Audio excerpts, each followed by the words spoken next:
हे बच्चों, क्या तुम तैयार हो एक रोंगटे खड़े कर देने वाले एडवेंचर के लिए? आज मेरे पास तुम्हारे लिए एक सुपर स्पूकी कहानी है। अपनी सीट बेल्ट्स बांध लो, क्योंकि अब हम जाने वाले हैं द स्पूकी एयरप्लेन एडवेंचर में। एक समय की बात है, एक छोटा सा लड़का था जिसका नाम था रोहन। रोहन को एयरप्लेन्स बहुत पसंद थे। वो हमेशा अपने टॉय प्लेन्स उड़ाता रहता था और एक दिन पायलट बनने का सपना देखता था। अपनी समर हॉलिडेज में रोहन अपने अंकल के गांव गया। गांव में एक पुराना अबैंडन्ड एयरपोर्ट था जिसको अब कोई यूज नहीं करता था। लोग कहते थे कि एक स्पूकी एयरप्लेन हर रात वहां उड़ता है, लेकिन किसी ने उसे दिन में कभी नहीं देखा। रोहन का क्यूरियोसिटी जाग गया। उसने डिसाइड किया कि वो रात को एयरपोर्ट जाएगा खुद देखने के लिए। जैसे ही अंधेरा हुआ, वो अपनी फ्लैशलाइट और कैमरा लेकर चुपके से घर से निकल गया। जब रोहन एयरपोर्ट पहुंचा, सब कुछ शांत था। अचानक एक तेज हवा चली और धुंध में से उसने एक पुराना एयरप्लेन रनवे पर धीरे धीरे लैंड करते देखा।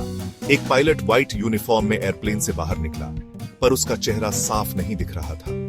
रोहन डर गया, लेकिन उसने हिम्मत जुटाई और पूछा, हु आर यू? पायलट ने जवाब दिया, मैं एक पायलट था जो कई साल पहले एक स्टॉर्म में फंस गया था और मेरा प्लेन कभी लैंड नहीं कर पाया। अब मैं हर रात वापस आता हूं सेफली लैंड करने की कोशिश करने। रोहन को उस पर तरस आया और बोला, मैं तुम्हारी हेल्प करूंगा, कम विथ मी। पायलट मुस्कुराया और बोला, अब मेरे दिल को सुकून मिला, क्योंकि किसी ने मेरी कहानी सुनी।